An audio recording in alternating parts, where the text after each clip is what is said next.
home and now the pack is disrupted. It's a very real issue that we're dealing with. To my right, everybody knows Kelly Cummings, Director of State Operations. To my left, everybody knows Beth Garvey, Special Counsel to me. Today is day 146 in beautiful Albany. It is all good news today.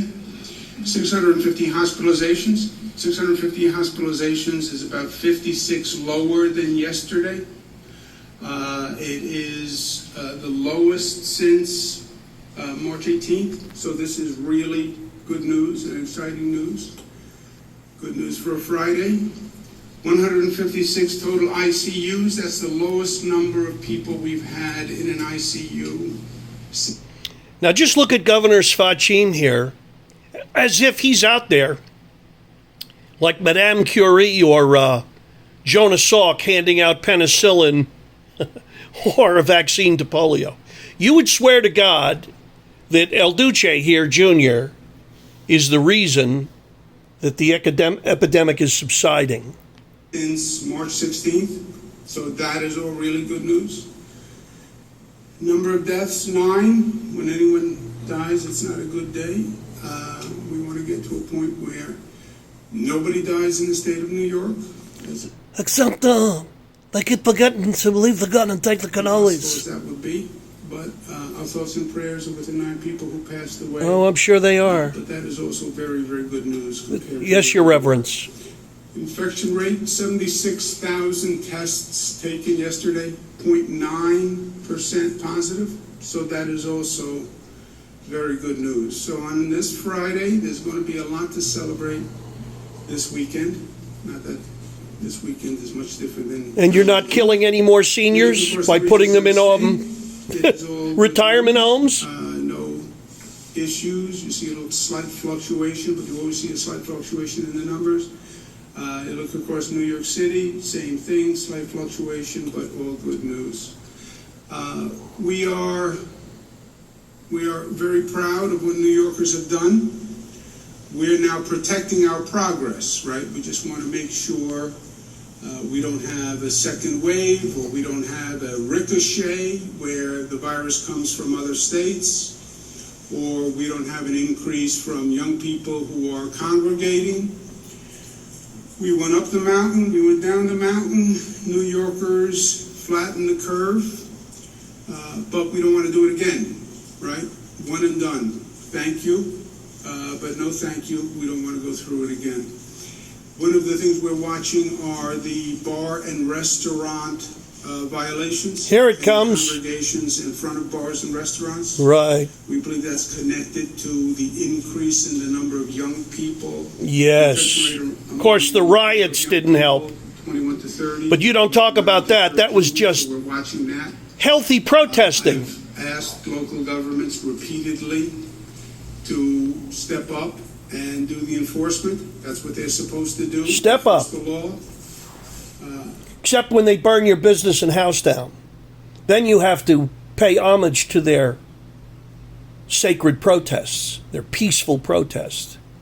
Meanwhile, this scumbag has a cadre of 125 state troopers protecting his sorry ass. They're not enforcing it aggressively enough. I said the state liquor authority and the state police would help, and we are doing just that. Yesterday, they went out last night through primarily the downstate area, Manhattan, Long Island, Queens, Astoria, Rockville Center, Baldwin, Jackson Heights, Lower East Side. They found a number of violations. They're issuing violations to 37 establishments today. So they're doing their job. They're doing it aggressively. But again, the state police and the SLA are not going to be enough. Local government, step up and do your job. Yes, like you did. How many looters did you arrest? How many vandals? How many criminals that assaulted our police and the people that pay their taxes, that had their businesses destroyed and got beat up, wives attacked, children attacked? How many of those people did you get there, El Duce? You weren't so worried about that. But you're going after bar owners because they're letting people congregate over a beer. NYPD, do your job. Nassau County Police, do your jobs. Leave those looters alone. Suffolk County Police, do your job. Leave those looters and robbers alone. Erie County, the same thing. SLA and state police will continue, and they're there to work hand in hand with the local. Hand in governments. hand. Something happened yesterday that was actually very troubling, and it's something you're aware of. I just want to bring it back and give you the context. Here it comes.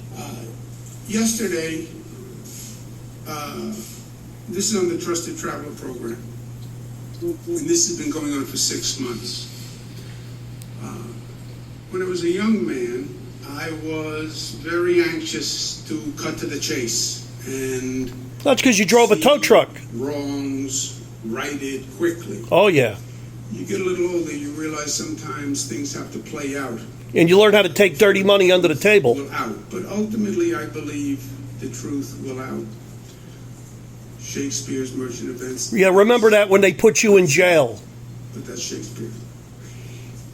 Yesterday, 2 o'clock in the afternoon, Department of Homeland Security issues a statement that they are dropping their opposition to our lawsuit.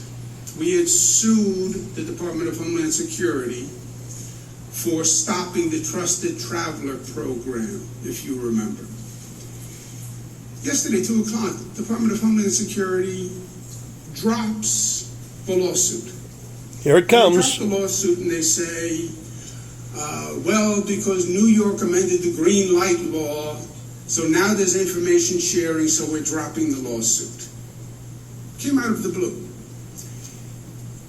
I do a statement in response to their dropping it, saying, basically, I'm glad it's over. Later in the day, the Department of Justice files court papers saying they're dropping the lawsuit because revelations have come to light suggesting that the Department of Homeland Security's position was not truthful. Department of Homeland Security made a startling revelation yesterday, late afternoon. New York State was not the only state to have a green light law. And as there were other states that also had the green light law, there was nothing unique about New York to justify their punitive action against me. I'm not going to listen to this rant, whining son of a bitch, because he's going to make a big to-do about this. But this whiner, who's worried about government duplicity at the federal level over green lighting laws traveling because of COVID. But it was in his state where Obama and Biden wiretapped our president. What has he done about it? It was in the state of New York, in the city of New York, where they were illegally wiretapping a presidential candidate. What have you done about that? You're so concerned about government lies? You are the head liar. You are Satan complaining about the thermostat. You are so duplicitous, you rat weasel, that there are no adjectives that could quite get around you. You are Caligula.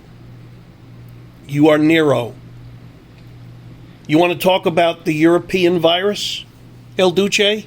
You mean all those Italians that came here and brought the disease from Italy? Well, those are your people. You don't dare say they were Italians. You keep calling them Europeans. You don't want to admit that you called Trump a xenophobe when he didn't want Chinese commies coming here. He was a xenophobe. Justice is coming, Cuomo. Your lies, your thievery, your duplicity, your Buffalo Billions deals, all the crooked deals you do every day with the state coffers, it's all going to be exposed. God is going to expose you. It's all coming. And you're going to look good in orange. Adio. A salute.